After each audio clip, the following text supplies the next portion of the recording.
नमस्कार दर्शकों, भारत टीवी में आप सभी का स्वागत है। कृष्ण जन्माष्टमी अभी गई है, तैयारी गणेश उत्सव की शुरू हो चुकी है। तीसरी लहर भी आनी को बता रहे हैं कि जिस तरीके का माहौल चल रहा है। हमारे बीच में संस्थापक हैं सार्वजनिक श्री गणेश मंडल के संदीप अरोड़ा जी, इनसे बात कर लेते हैं कि क्या तैयारियां गणेश उत्सव। राहुल भाई, पहले तो आपका बहुत बहुत धन्यवाद। आज आपने थोड़ा हमारे को समय दिया इस टाइम पे कि गणेश स्थापना होने जा रही है आने वाली 10 तारीख को जी।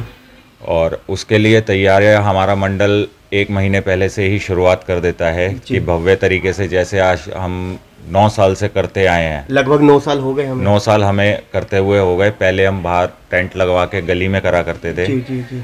कुछ नेताओं की, यहाँ पे लोकल नेता थे, उनको ऑब्जेक्शन होता था कि हम क्यों करते हैं। फिर हमने मतलब पूजा पाठ में भी अड़चन। हाँ, पूजा पाठ में भी अड़चन।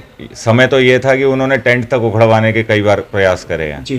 पर फिर भी गणपति की कृपा से हम लोग आज तक अपना ना मनोबल हारे हैं, ना हमारे मंडल के सदस्य कोई मनोबल अपना हारा है। हम अपनी सेवा निरंतर देते आ रहे हैं। पिछले 9 साल से लगातार इसी तरीके से आप करते आ रहे हैं। इस बार क्या तैयारी? इस बार भी तैयारी पिछले 9 साल जैसी ही है जी। उसमें फ़र्क बस इतना है कि जैसे पिछले साल भी कोरोना काल की वजह से सारे हमने प्रिकॉशंस उठाई थी। मास्क के बिना एंट्री नहीं है, हैंड सैनिटाइज़र करवाना है, प्लस उसके बाद जो दूरी बना के बैठनी है, सामाजिक दूरी, वो नियमित रूप से होगी। हर साल हम रोज़ कीर्तन करवाया करते थे। पिछले साल से वो कीर्तन बंद करवा दिया कि भीड़ इकट्ठी ना हो, तो उस वजह से ये सारी तैयारियां करके इस साल भी भव्य तरीके से गणपति का स्वागत हमारे यहाँ करा जाएगा। बताया जा रहा है तीसरी लहर भी आना। राहुल भाई, तीसरी लहर का जहाँ तक बात है, मेरे हिसाब से तीसरी लहर जो आएगी वो यूपी, दिल्ली, हिमाचल, उत्तराखंड के चुनावों के बाद ही आएगी। उससे पहले तीसरी लहर गवर्नमेंट नहीं लाएगी। जो नॉर्मल तरीके से भी आप देखा जाए, पिछले साल लॉकडाउन के बाद भी दूसरी लहर कब आई? जब बंगाल चुनाव हुआ। उसमें भी बंगाल में इनकी रैलियां चालू थी। बंगाल में कोई कोरोना नहीं था, बाकी पूरे हिंदुस्तान में कोरोना था। जहां बंगाल का चुनाव खत्म हुआ वहां बंगाल में भी कोरोना आ गया। तो वही हाल तीसरी लहर का मेरी नज़र में यही है कि दिल्ली में भी कह लो या समस्त हिंदुस्तान में कह लो, जो 4-5 स्टेटों के जो अब चुनाव आने हैं, चाहे एमसीडी के हैं चाहे विधानसभा के हैं, वो उन्हीं के बाद आएगा, क्योंकि इनकी रैलियां आज भी चल रही हैं। आज भी यूपी के अंदर महापंचायत की, किसानों की महापंचायत की परमिशन योगी जी ने दे रखी है, वहाँ कोरोना नहीं है। दिल्ली में धरने होते हैं इनके, उसमें कोरोना नहीं है। एमसीडी के लिए आम आदमी यात्राएं निकल रही हैं एमसीडी के लिए, उसमें इलेक्शन की चीजें चालू हैं, पार्टियों की मीटिंगें हो रही हैं, उनमें कोरोना नहीं है। केवल धार्मिक अनुष्ठान, सिर्फ धार्मिक हिंदू, खासकर से हिंदुओं के जो त्योहार हैं, जैसे कि अभी जन्माष्टमी गई है, उसका आयोजन नहीं होने दिया। और गवर्नमेंट कहती है कि हम हिंदू के हितैषी हैं और हिंदुओं के लिए हम सब कुछ करते हैं, और हिंदुओं के ही त्योहारों पे सबसे ज़्यादा ये लोग प्रतिबंध लगाते हैं ताकि भीड़ ना इकट्ठी हो पाए।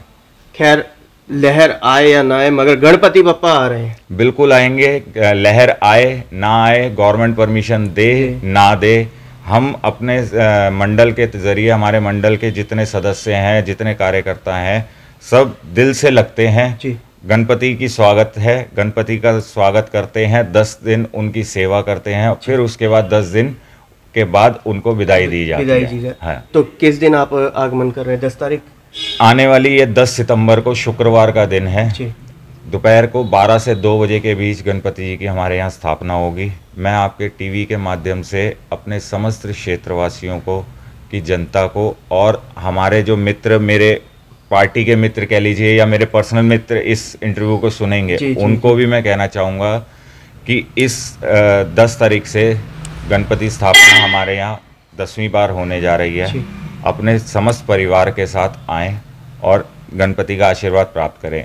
एक चीज़ और इसमें जोड़ना चाहूँगा, जो कोरोना काल में पिछले साल और इस साल को मिला के जो क्षति हुई है, हमारी मानविक कह लीजिए, व्यापारिक कह लीजिए, मानसिक कह लीजिए, वो तो कोई नहीं भर सकता। बिल्कुल ठीक है। उसको पूर्ति तो कोई नहीं कर सकता। उसमें थोड़ा सा मनोबल बढ़ने के लिए हमारा मंडल इस बार 4 घंटे का डेली हवन यहाँ पे रखवाएगा। ये इस बार नया, हाँ, नया ऐड कर रहे हैं कि दोपहर को 12 बजे से लेके शाम को 4 बजे तक रोज 4 घंटे का हवन करा जाएगा यहाँ। उसमें कोई भी अपने परिवार के साथ हवन में आहुति देना चाहे, पूरा हवन अपना उसमें करना चाहे कर सकता है। उसके लिए कोई भी कांटेक्ट करना है हमारे मंडल में या मुझसे, मोबाइल नंबर मेरे 9811460567 पे या मोहन पार्क गली नंबर 2 हमारे मंडल में किसी से भी कांटेक्ट कर सकते हैं। तो ये थे हमारे बीच में संदीप अरोड़ा जी, जिन्होंने बताया कि 10वीं क्या नाम है गणपति जी की स्थापना होने जा रही है। 10 दिन पूरा रौनक मेला लगा रहेगा और गणपति बप्पा से भी भारत टीवी प्रार्थना करता है कि विघ्न हरता है, सुख देते हैं। कैमरामैन पवन शर्मा के साथ राहुल शर्मा, भारत टीवी के लिए।